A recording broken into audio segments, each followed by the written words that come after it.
the explosion tore through the mining colony on Kepler 442b at exactly 0300 hours. Commander Jake Morrison watched from the bridge of the Earth defense vessel Vanguard as the orange fireball consumed the settlement where 300 human miners had been working just moments before. The shockwave rippled across the barren landscape, turning prefabricated housing units into scattered debris. Confirmed kill on all personnel, Commander. Lieutenant Amy Chen reported from her station, her voice tight with controlled fury. No survivors detected. Jake's jaw clenched as he stared at the tactical display. This was the 7th human colony hit in 2 weeks. The Zephron Collective had been systematically wiping out humanity's frontier settlements, and the Galactic Council had done absolutely nothing. Every plea for intervention had been met with bureaucratic delays and empty promises of investigation. Communications from Council Station Harmony, the comms officer announced. They're requesting we stand down and await their peacekeeping forces. Tell them to go to hell, Jake said flatly. Helm plot a course for the Zephron homeworld. Maximum burn. The bridge crew exchanged glances. What Jake was proposing wasn't just aggressive. It was a declaration of war against a species that had been part of the Galactic Council for over 2,000 years. Earth had only joined the galactic community 15 years ago, barely a footnote in cosmic politics. Sir, the Zephrons have 40 battle cruisers in their home system, Amy warned. We're one ship. Then we better make it count, Jake replied. He activated the ship-wide intercom. All hands, battle stations, load torpedo bays with quantum warheads. This ends today. The Vanguard lurched forward, its fusion drives pushing the vessel to 0.8 light speed. Earth's Admiralty would have his head for this unauthorized strike, but Jake didn't care anymore. The Council's inaction had made their position clear. Humanity was expendable, a young species whose complaints could be safely ignored while the established powers maintained their comfortable status quo. 3 hours later, the Vanguard dropped out of faster-than-light travel at the edge of the Zephron system. The enemy fleet was already moving to intercept, their formations perfect and unhurried. They had numerical superiority, and they knew it. All weapons hot, Jake ordered. Target their command carrier first. Fire when ready. The quantum torpedoes streaked through space, their warheads capable of tearing apart molecular bonds at the subatomic level.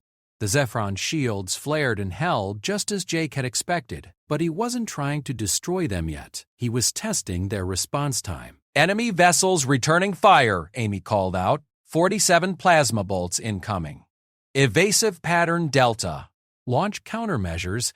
The Vanguard twisted through space, its point defense systems shredding most of the incoming fire. 3 bolts got through, hammering against the shields and dropping them to 70% capacity. The Zephron fleet was closing now, moving to surround the lone Earth vessel. Jake smiled coldly. They were doing exactly what he wanted. Deploy the package, he commanded. From the Vanguard's cargo bay, 24 spherical objects shot out in all directions. Each one was the size of a baseball, unremarkable and easily overlooked among the chaos of battle. The Zephron targeting systems ignored them, focusing instead on the human warship that dared to invade their space. That was their fatal mistake. Commander Thex Raoul of the Zephron fleet watched his tactical display with satisfaction. The human ship was trapped, surrounded by overwhelming firepower. In moments, this insult to Zephron honor would be answered with the destruction of Earth's primitive vessel. The Council would protest, of course, but what could they do? The humans had fired first. All ships concentrate fire on their engines, Thex Raoul ordered. I want them crippled but intact. We'll parade their survivors before the Council as proof of humanity's aggression. The Zephron battlecruisers opened fire in unison, a devastating barrage that would have obliterated most vessels. But the human ship's pilot was skilled, weaving through the plasma storm with precision that surprised Thex Raoul. Still, it was only delaying the inevitable. The shields were failing, down to 40% now. Then something changed on his tactical display. 47 new contacts appeared simultaneously, scattered throughout the Zephron formation. Energy signatures were spiking across the board. What are those? His science officer worked frantically at his console. Unknown objects, Commander. They appear to be generating massive gravitational fields. Warning, spatial distortion detected throughout the fleet. The first cruiser came apart without warning. Its hull simply ceased to maintain structural integrity as the gravitational mine activated, creating a localized singularity that lasted exactly 3 seconds. In that time, the massive warship was compressed into a sphere roughly the size of a basketball, before the singularity collapsed and the resulting explosion vaporized everything within 5 kilometers. Across the Zephron formation, 23 more vessels suffered identical fates. The remaining ships scattered in panic, their perfect formations dissolving into chaos as commanders tried desperately to detect and avoid the remaining mines. But the devices had been designed by humanity's best theoretical physicists, incorporating technology that Earth had kept hidden from the Galactic Council. Thexral's flagship shuddered as a mine activated just outside weapons range. The gravitational shear tore off the starboard weapon arrays and sent the massive vessel spinning. Damage reports flooded his console. 13 ships destroyed outright, another 9 crippled and drifting. In less than a minute, humanity's single vessel had reduced the Zephron home fleet to wreckage. Incoming transmission from the human ship, his communications officer reported, voice shaking. "Put it through," Texral growled. Commander Morrison's face appeared on the main screen, his expression hard as iron. "This is your only warning. Every human colony you destroyed contained civilians under the protection of Council law. Since the Council failed to act, Earth will provide its own justice. You have 6 hours to evacuate your orbital stations. After that, we're coming for your orbital infrastructure." "You wouldn't dare," Thexral hissed. "The Council will unite against you." "Every species in the galaxy will hunt you down." "Let them try," Morrison replied. "You wanted to test humanity's resolve. Congratulations, you found it." The transmission cut off. Thexral stared at his ruined fleet, mind racing. The human ship was already moving toward the inner system, toward Zephyros Prime itself. With his remaining forces scattered and damaged, he had no way to stop it. He opened a priority channel to the Galactic Council, knowing that what he was about to report would shake the foundations of galactic civilization. On Council Station Harmony, the emergency session convened within the hour.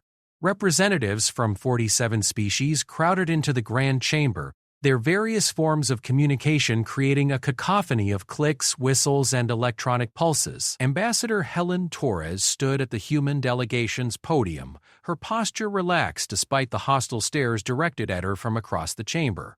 Council Prime Keithix Moore, a towering crystalline being from the Praxis Collective. "Ambassador Torres, your species stands accused of unprovoked aggression against a Council member species. What explanation can you possibly offer for this atrocity?" Helen smiled thinly. "Atrocity? Is that what we're calling self-defense now? For 2 weeks, we've brought evidence of Zephron attacks on our colonies to this Council. Mining outposts destroyed, cargo vessels vaporized, 347 human lives lost. And what action did this esteemed body take?" "The matter was under investigation," Keithix Moore replied stiffly. "Investigation," Helen repeated, her voice dripping with contempt. "While you investigated, Commander Morrison was watching in real time as the Kepler 442b colony was annihilated. Men and women who had families, dreams, futures, all of them murdered while the Galactic Council debated procedural protocols. A Zephron representative, his scaled skin flushed purple with rage, activated his speaking platform. "Your species attacked our homeworld. This cannot stand. We demand immediate sanctions and the surrender of the commander responsible." Helen turned to face him directly. "You demand? Your fleet attacked 7 human colonies. You started this war. We're simply finishing it. And before you paint humanity as the aggressor, I suggest you review the data packets we're transmitting to all Council members right now." Across the chamber, displays lit up with intercepted Zephron military communications. The evidence was damning and complete. Orders to target human settlements, discussions of claiming Earth's territory once the colonists were eliminated, even communications with corrupt council officials who had delayed investigations in exchange for economic concessions. The chamber erupted in chaos. Species that had been calling for human punishment suddenly fell silent as they reviewed the data. The Zephron delegation tried to claim the evidence was fabricated, but human encryption-breaking technology had provided perfect authentication codes. "This changes nothing," Kathixmore insisted, though his crystalline structure had dimmed noticeably. "The human commander has committed acts of war against a council member. There must be consequences." "There will be," Helen agreed, "but not the ones you're expecting." As of this moment, Earth is withdrawing from all council treaties pending a complete restructuring of enforcement protocols. We're also implementing a defensive perimeter around all human-controlled space. Any non-human vessel that crosses that perimeter without explicit authorization will be treated as hostile. "You cannot simply withdraw from the council," a representative from the Malthier Confederacy objected. "The economic disruption alone will be catastrophic for you." "Yes," Helen interrupted. "Humanity controls 60% of the rare earth processing in this sector. Our medical technology has extended lifespans across 40 species. Our computational systems run the majority of interstellar commerce. You need us far more than we need you." She let that sink in before continuing. "But Earth doesn't want isolation. We want reform. We want a council that actually enforces its own laws instead of playing favorites with ancient member species. We want protection for all civilized beings, not just those with enough political capital to matter." Kathixmore's structure pulsed with agitation. "And if the council refuses these demands, then Commander Morrison has authorization to continue his current mission," Helen said calmly. "Earth has 47 ships equipped with the same gravitational technology that destroyed the Zephyrin fleet. We've kept this quiet because we believed in the Council's ideals, and that belief is now being tested." The chamber fell silent. Every representative understood what Helen was really saying. Humanity had the capability to wage war on a galactic scale, and they were angry enough to do it. The question was whether the Council would force their hand or find a diplomatic solution. Back in the Zephron system, Commander Morrison watched as the last orbital defense platform powered down. The evacuation of civilian stations was proceeding smoothly, and so far, the Zephron military had been smart enough not to attempt any heroics with their remaining forces. The Vanguard maintained position at the edge of the shipping lanes, a silent reminder of what would happen if anyone decided to test Earth's resolve. "Sir, we're receiving a transmission from Council Station Harmony," Amy reported. "It's Ambassador Torres." Helen's face appeared on the screen, and Jake could see the exhaustion in her eyes. "How's it going out there, Commander?" "No further incidents," Jake replied. "The Zephrons are cooperating with the evacuation. What's the situation at the Council?" "We've got them rattled." The evidence of Zephron aggression combined with our little demonstration of force has shifted the political landscape significantly. Several species are calling for Zephron sanctions, and there's serious discussion about restructuring the enforcement protocols. "But," Jake prompted, hearing the unspoken concern in her voice. "But there's a faction that wants to make an example of you," Helen admitted. "They're arguing that regardless of justification, you committed an act of war without authorization from Earth's government. They want you arrested and tried for crimes against galactic peace." Jake laughed bitterly. "Of course they do. Can't have the lesser species getting ideas about defending themselves." "The President is backing you," Helen said. "She's made it clear that any attempt to arrest you will be considered an act of war against Earth." "But Jake, you need to understand what you've started here. This isn't just about the Zephrons anymore. This is about whether humanity will be treated as equals or continue being second-class members of the galactic community." "I understand," Jake said. "What do you need from me?" "Hold position for now. Don't engage unless fired upon. We're negotiating terms for a new council charter that would include mandatory intervention requirements when member species are attacked. If we can get this passed, your actions will be retroactively justified as defense of human sovereignty." "And if the negotiations fail?" Helen was quiet for a moment. "Then we go to war, Commander. Not just you and the Vanguard, but all of Earth? Are you prepared for that possibility?" Jake thought of the colonists on Kepler 442b, their last moments as Zephyron weapons reduced everything they'd built to ash and vapor. He thought of the families waiting for loved ones who would never come home, the children who would grow up without parents because the Galactic Council had been too concerned with protocol to act. "I've been prepared since I watched them die," Jake said quietly. "The question is whether the Council is prepared for the consequences of forcing our hand." The transmission ended, leaving Jake alone with his thoughts. Around him, the bridge crew maintained their stations with quiet efficiency. They all knew what was at stake: Earth's future in the galactic community, possibly the future of human expansion into space itself, all balanced on the decisions being made at Council Station Harmony.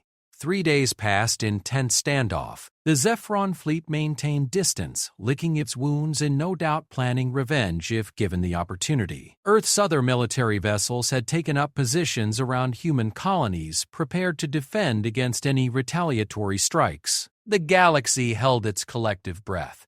On Council Station Harmony, the negotiations were brutal. Every species had their own agenda, their own interpretation of how the laws should work. The older members resisted change, clinging to the systems that had served them well for millennia. Younger species sided with humanity, seeing an opportunity to gain more equitable treatment. Ambassador Torres barely slept, working around the clock to build coalitions and counter-arguments. The Malthair Confederacy became unexpected allies, having suffered their own losses to species that the Council had been slow to sanction. The Praxis Collective remained opposed, but their support was fracturing as evidence of systemic corruption in Council oversight continued to emerge. On the 5th day, Kethix Moore called for a final vote. The proposed charter reforms included mandatory military intervention when member colonies were attacked, streamlined investigation processes, and the establishment of an independent oversight committee with representatives from all member species,